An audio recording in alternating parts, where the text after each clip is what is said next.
top stories tonight in Y News. President Ferdinand Marcos Jr. seeks to promote the establishment of multilateral alliances for the Philippines concerning the issue in the West Philippine Sea at the Shangri-La Dialogue in Singapore. The Department of Justice, or DOJ, assures to order the conduct of an investigation over the issues surrounding the identity or citizenship of Bamban Mayor Guo. Some local government units in Metro Manila activate their respective response units amid the onset of the rainy season. And we will discover why South Korea raised concerns as balloons containing trash and feces were sent by North Korea. Good evening, Philippines and the world. Today is Thursday, the 30th of May, 2024. Join us in the next hour as we deliver today's top stories around the Philippines and in other parts of the world. We are also seen in 1,935 satellite monitoring centers nationwide and via live streaming worldwide through the UNTV News and Rescue social media channels. I am Hardy Delgado. First in the news. President Ferdinand Marcos Jr. will advocate for the establishment of multilateral alliances for the Philippines concerning the issue in the West Philippine Sea at the International Institute for Strategic Studies Shangri-La Dialogue. Meanwhile, some Filipinos believe that PBBM's speech at what is considered the top defense summit in Asia will be significant. Erlene Simon will tell us why. President Ferdinand Marcos Jr.'s upcoming speech at the opening of the 21st International Institute for Strategic Studies, or IISS Shangri-La Dialogue in Singapore, considered Asia's premier defense summit, will be historic. This annual event that will take place on Friday, May 31, will be attended by hundreds of delegates from the international security community. His invitation to the IISS dialogue is significant because it allows him to explain the Philippines' position on the maritime dispute in the West Philippine Sea to the international community. In his speech at the event, he will assert the country's legal and political position on the issue. What I will present in the Shangri-La Forum on the day after tomorrow is going to essentially try to explain the position of the Philippines for both legally and geopolitically and diplomatically, and how we see the ways forward for the Philippines and for the region. He stated that it is crucial for the Philippines to establish multilateral alliances, especially concerning the West Philippine Sea issue against China. Marami tayong kakampi. Ganun lang kasi. So, imbis na boses lamang ng Pilipinas, boses ng marami. And that's always important. Some Filipinos in Singapore are proud of PBBM's upcoming keynote address. They believe it is a way for the country to seek support from the international community. See to it that we can, at least, we know the fact that we expected the international assistance with regards to our West Philippine Sea claim. Kaya proud ako sa President Bongbong Marcos dahil unti-unti nag-i-improve ang Pilipinas, hindi lang sa kapakanan ng buong Pilipino, kundi para din sa mga OFW na nandito sa Singapore. According to the Philippine Embassy, there are about 200,000 to 215,000 Filipinos in Singapore. Out of this number, 60% are professionals, including information technology professionals, engineers, architects, healthcare workers, nurses, and others.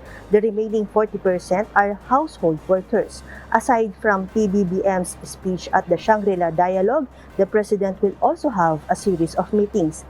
He is scheduled to meet with Singapore Senior Minister Lee Hsien Loong tomorrow at 4 p.m. Lee, the former Prime Minister of Singapore, invited PBBM to the IISS Shangri-La Dialogue. The President will also meet with Lithuanian Prime Minister Ingrida Šimonytė. Accompanying PBBM to the Shangri-La Dialogue in Singapore are First Lady Liza Marcos, Defense Secretary Gilberto Teodoro Jr., and other high-ranking officials from the Department of National Defense. Erlyn Simon, UNTV News and Rescue. We serve the people. We give glory to God. Filipino and American soldiers are preparing for the second part of the bilateral Salaknib exercise, which will start on June 1 and end on June 10. This exercise will test the decision-making skills of key leaders among the participating soldiers. Ryan Lacanale will tell us why. Large-scale training and decision-making. This is the focus on the second part of the Salaknib exercise to be conducted in June. Yung Salaknib Part 2, it involves two divisions.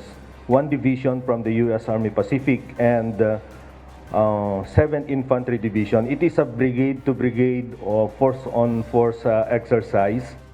Almost 1,700 soldiers from the Philippine Army and more than 1,240 personnel from United States Army will participate in the activity. In the previous editions of Salaknib, the focus was on how to operate as a platoon and as a company. However, this time it will be broader as two brigades will demonstrate how to conduct an army operation.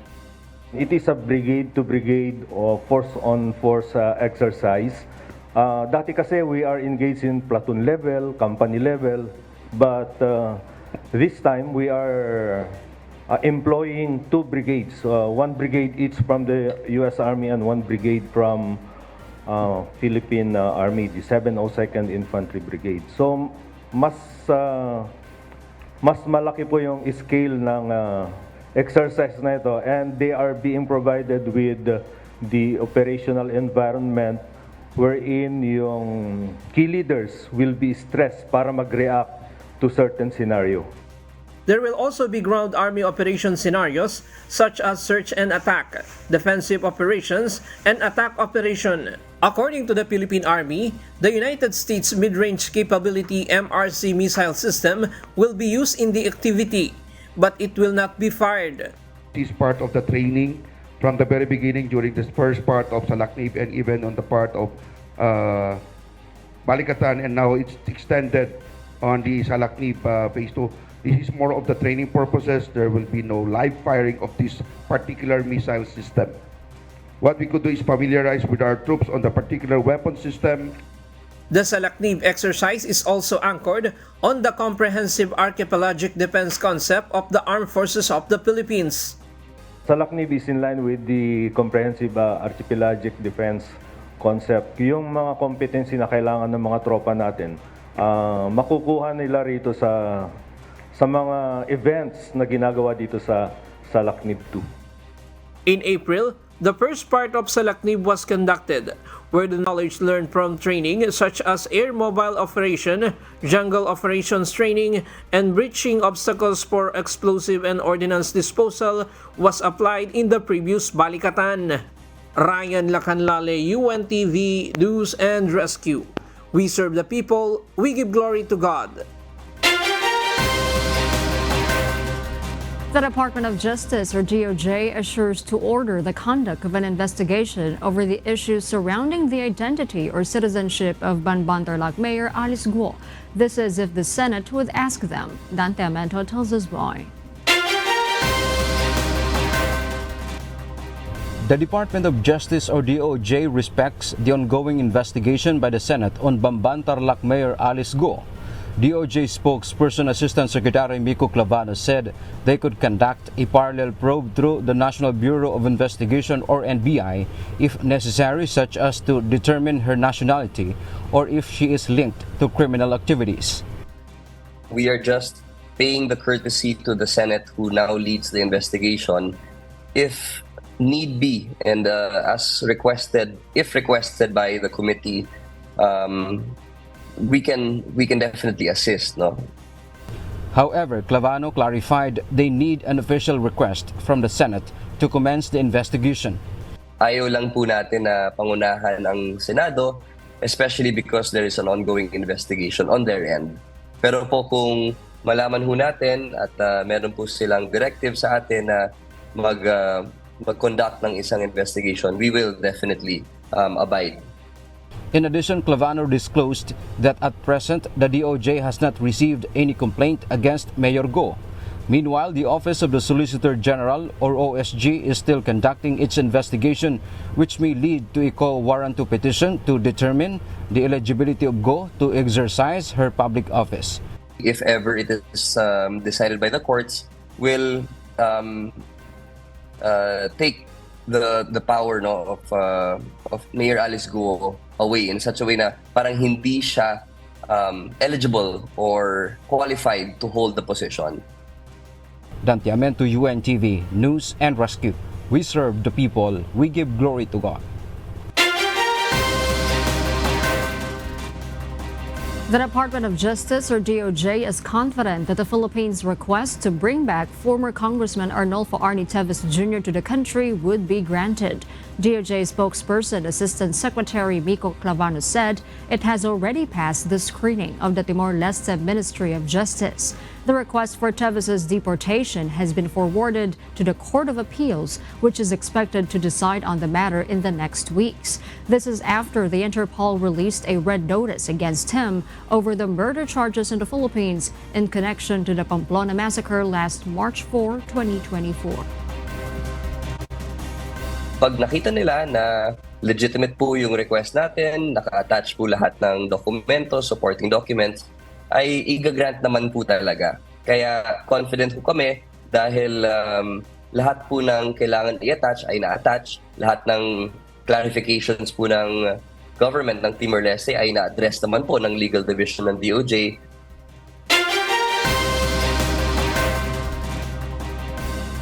And for news abroad, South Korea raises concerns as balloons containing trash and feces were sent by North Korea.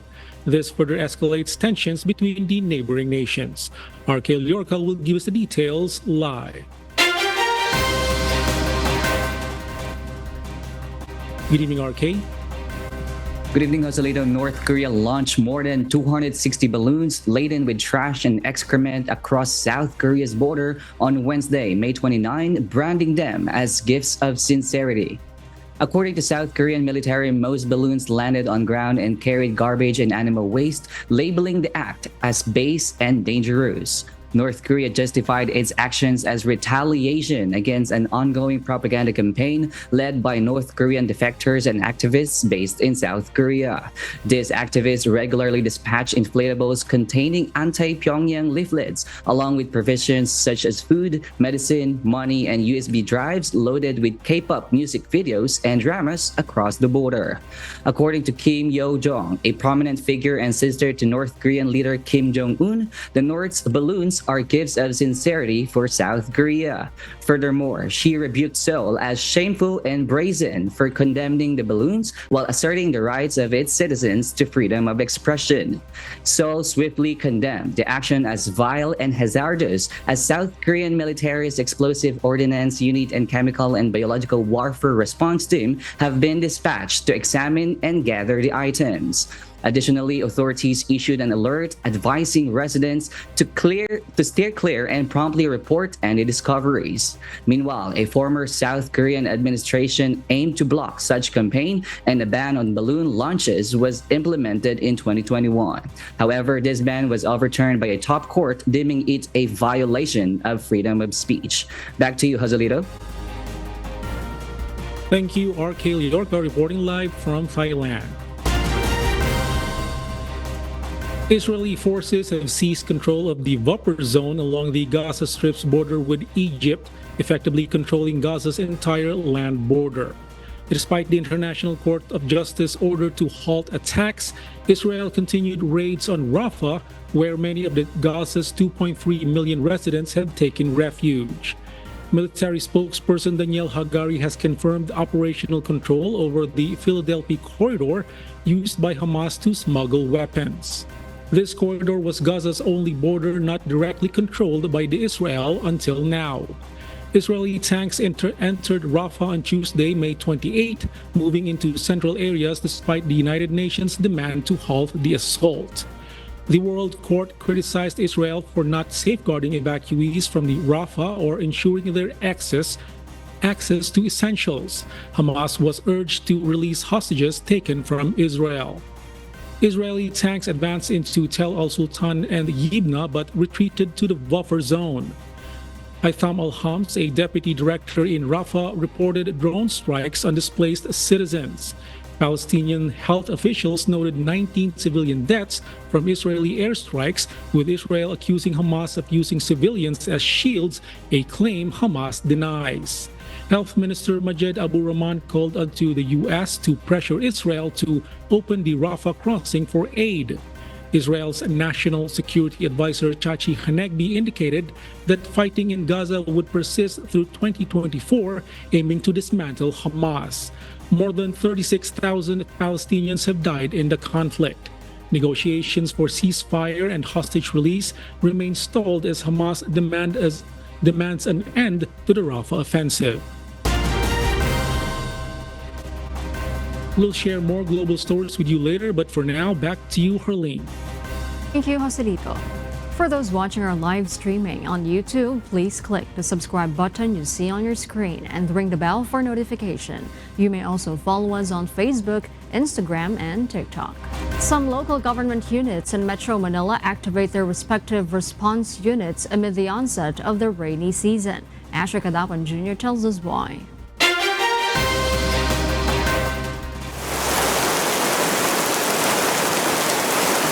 Unusual severe weather is being experienced while the first typhoon already hit the country.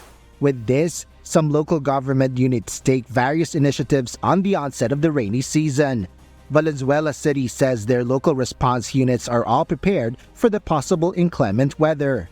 Everything is in place. Alam namin La Nina is coming in soon. May bagyo na tayong dumating. So ready na rin ho. And yung disaster rescue team natin, all the assets po, ay naka-ready na rin ho. In Malabon City, rescue equipment have been made ready while contingency plans were created to ensure that Malabueños are safe and ready during severe downpours. While Quezon City also declares their preparedness for the rainy season, where their local Disaster Risk Reduction Management Council, among others, are to be immediately activated in times of typhoons. Declogging operations are also continuously being conducted by the Quezon City Engineering Department, especially in flood-prone areas. Nagpiprepare na kami bago dumating yung tag-ulan. Nag-umpisa na kami maglinis ng drainage system para pag dumating yung tag-ulan, hindi naman natin maiwasan din yung barado dahil una-una yung unang ulan, lahat ng basura makikita natin, andun lahat sa drainage. Asher Kadapan Jr., UNTV News and Rescue. We serve the people, we give glory to God. The PNP Highway Patrol Group, or HPG, apprehended 2 personnel from the Metropolitan Manila Development Authority, or MMDA, on Jokno Boulevard in Parañaque yesterday, May 29. The MMDA personnel were using motorcycles marked with police insignias. According to Highway Patrol Group Chief Police Colonel Neil Francia, the 2 MMDA employees were serving as motorcycle escorts for Senator Francis Tolentino. The HPG has filed complaints against the MMDA personnel for usurpation of authority. Last night, kasi nga, during our operation, malayo pa, nakita namin kasi gabi na yung blinker. Nung malapit na, pinlockdown ng tropa, so happen na MMDA enforcer pala. So yung pagkakamali lang nila, yung markings na may police, yung MMDA motorcycle with markings na police. Sa harap, yung box, kung talagang hindi mo sisitahin, hindi mo mapagkamalanan, as is, talagang police. Kung sabi nila, yung former senator, former MMDA chairman, Senator Tolentino, authorized talaga. Nagbibigay ng mga security sa senator. In a statement, MMDA Acting Chairperson Attorney Romando Don Artes said that the MMDA is cooperating with the HPG and will conduct an investigation into the incident. Senator Tolentino asserted that the motorcycle escorts did not break any laws by using police stickers. He noted that the decals were not attached to the uniforms of the MMDA personnel.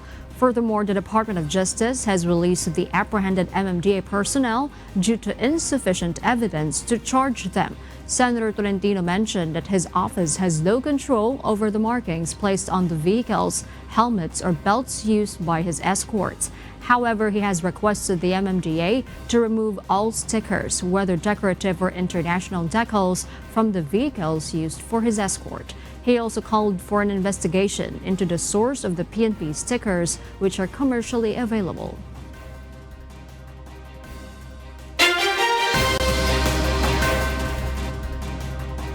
And in other global news, North Korea reportedly launched around 10 short-range ballistic missiles towards its eastern coast today, May 30.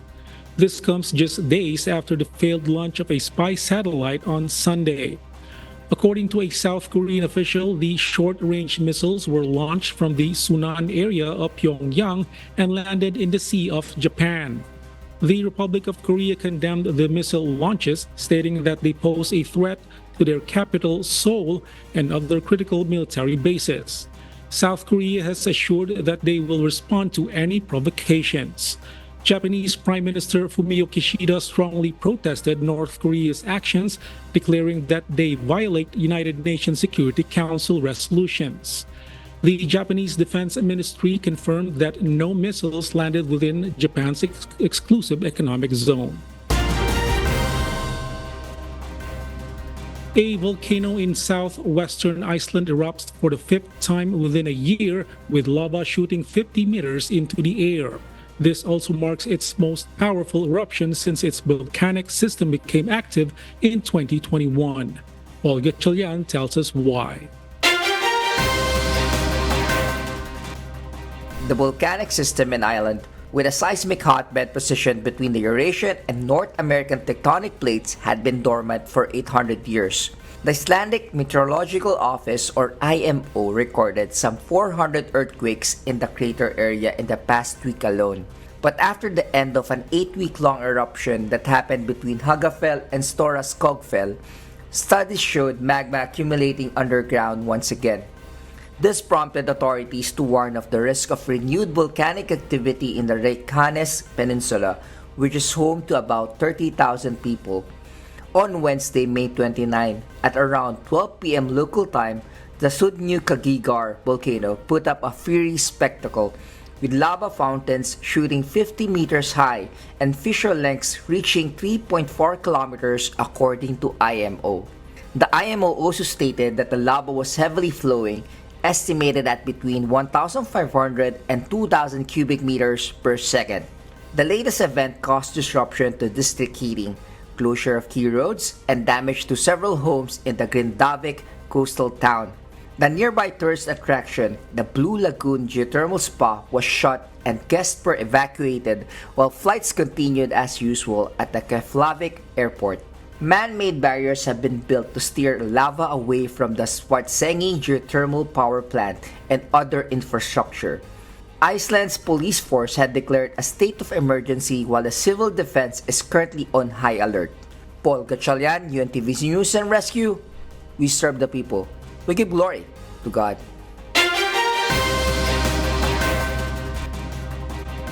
And those are the reasons behind the news in other parts of the globe. I am Joselito Liquido. Good evening.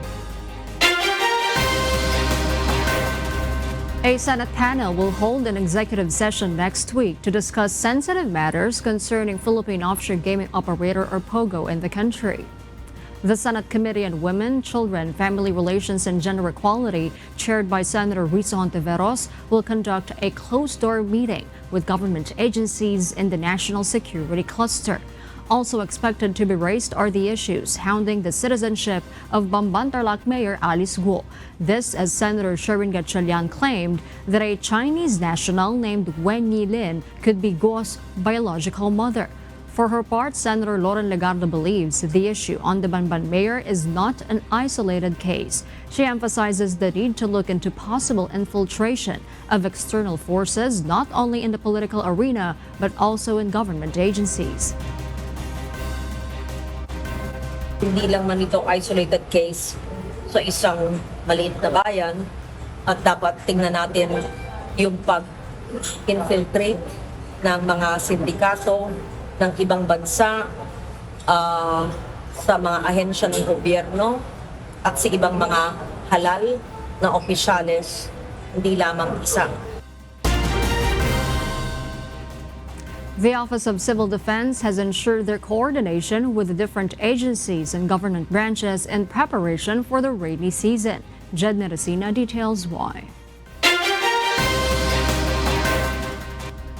In an effort to enhance public safety, authorities are urging the public to engage in preemptive evacuation whenever calamities occur.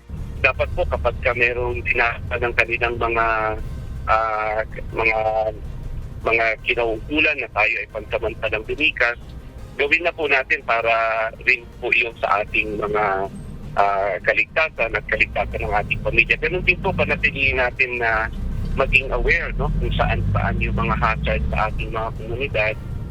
This proactive measure can significantly reduce the risk of injuries or fatalities and also enable rescuers to respond more swiftly during emergencies.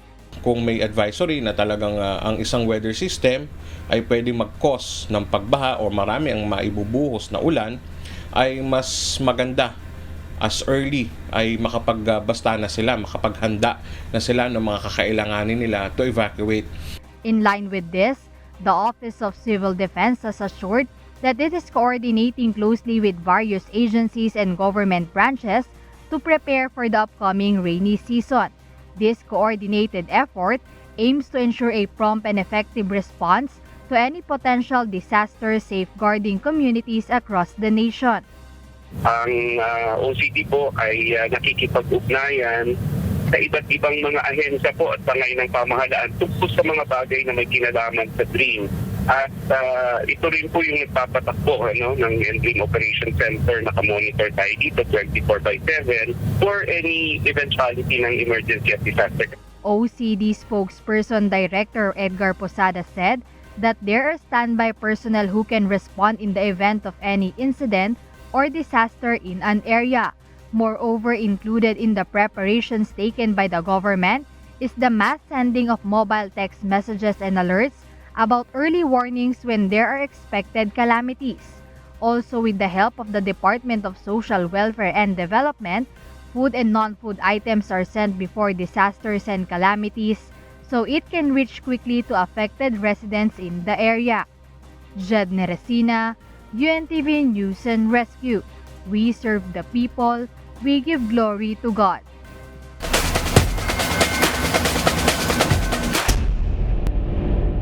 The BFP Lady Firefighters secured their 10th consecutive win after overpowering the SSS Pension Protectors in the second round of eliminations at POGO Arena in Manila yesterday.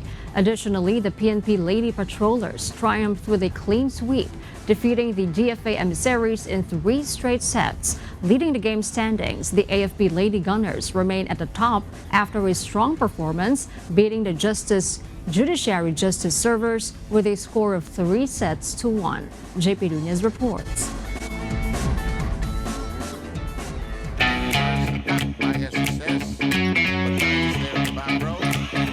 The BFP Lady Firefighters continue to blaze their way through the competition, securing their 10th straight win after overpowering the SSS Pension Protectors in the second round of eliminations at POGO Arena in Manila yesterday.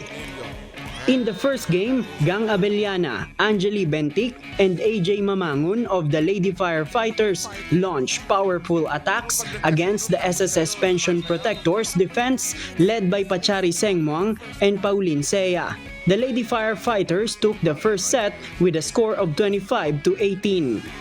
The second set saw the BFP dominate with a 12-point lead, thanks to successive power attacks from Abellana, Bentic, and Mamangun, ending the set at 25-13.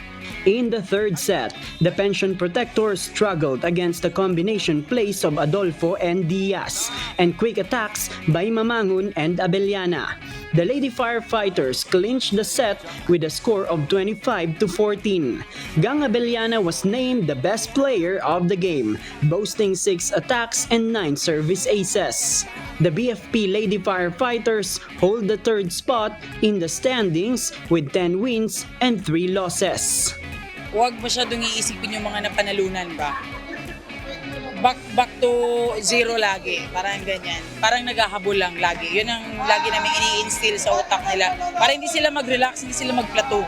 Service talagang tinutukan namin kasi nung mga nakaraan talagang dami naming error sa service. We are trying pa talaga na ma-execute ng mas maayos yung mga plays namin, combination plays. Kasi may nangyari dun sa isang player namin kahapon lang. Actually, yung setter namin na pumalit dun sa setter namin, na hospital naman. So hanggang kaninang, inagaan namin dito kanina, ginawa pa namin yung adjustment. So talagang ang hirap mag-expect kasi wala talagang imports, walang players. Walang talaga, as in 3 imports yung wala eh. Ang sakit nun eh.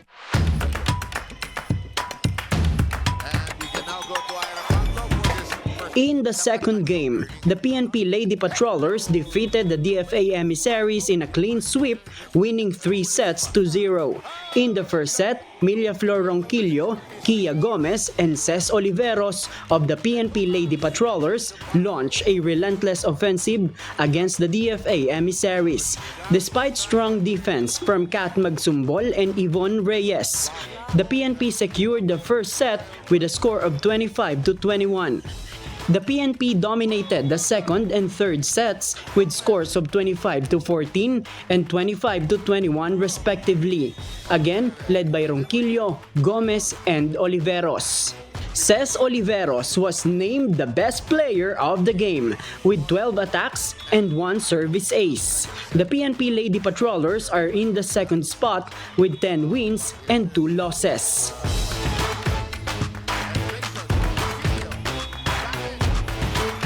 Okay naman ako sa laro nila ngayong hapon kasi unti lang yung ano. Pero sa unang set, medyo maraming error nila kaya medyo nag-adjust kami. Lagi naman namin talaga pinapractice yung quick namin kasi magpupokus na kami sa pass play para mahirapan nyo. Focus pa rin kami sa ano namin, kung anong laro namin nakikita nyo, ganun pa rin kami.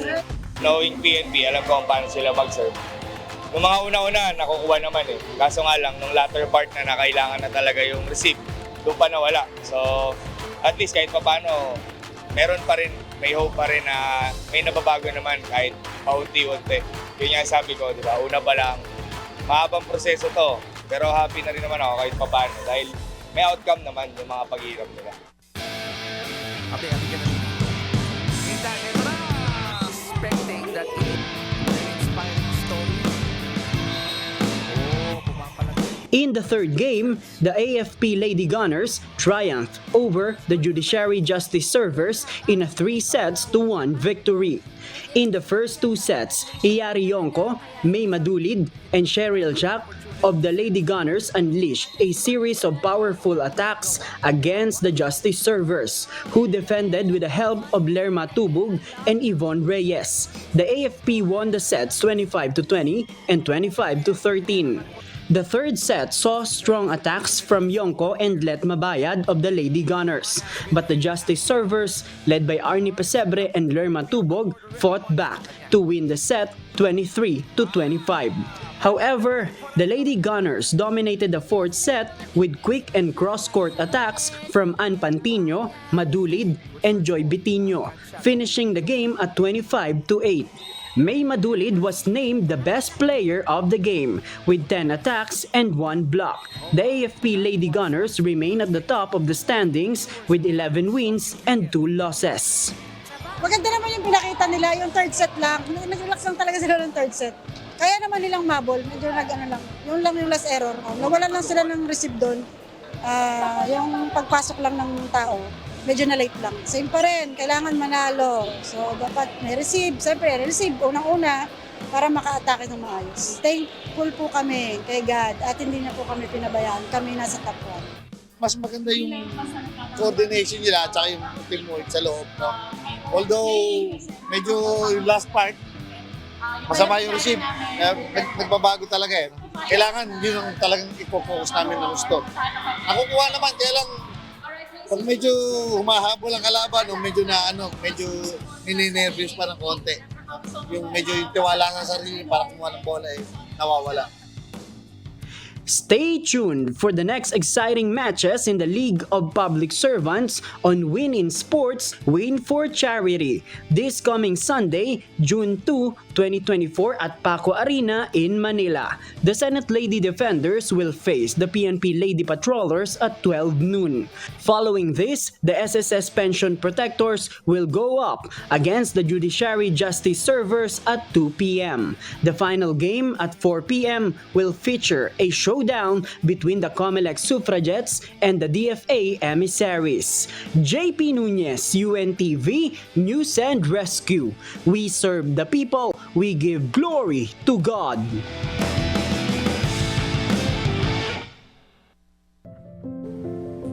Our Kasangbahay, as the world faces these trying times amid the various challenges and uncertainties, we are inviting everyone to join the global prayer for humanity. Good day. I'm Brother Eli Soriano of the members of the Church of God International. I want to invite you to join us in a minute of prayer every day to pray for humanity and the whole world as we go through these perilous times. While safety measures like washing of hands and strengthening of our immune systems may help us through this horrible predicament, there is still no precaution or cure more powerful than God's mighty intervention. And we need His intervention now more than ever. It doesn't matter what religion you are in or what denomination you belong. This is an invitation for all the people around the world who cares for the future of their family, friends, loved ones, and humanity as a whole. Everybody is welcome to pray with us. For more details, you can check out the description box below. Thank you very much, and I hope to hear from you soon. May God bless you.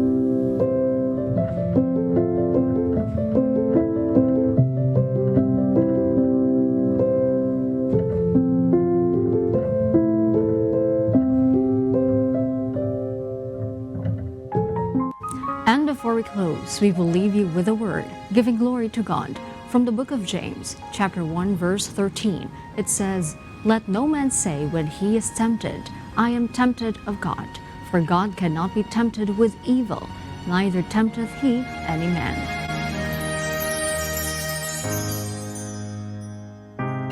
And those are the reasons behind the news, May 30, 2024. Reasons we deliver to you as they unfold. Because we need to know, we will always ask why. I'm Harleen Delgado. We serve the people, we give glory to God.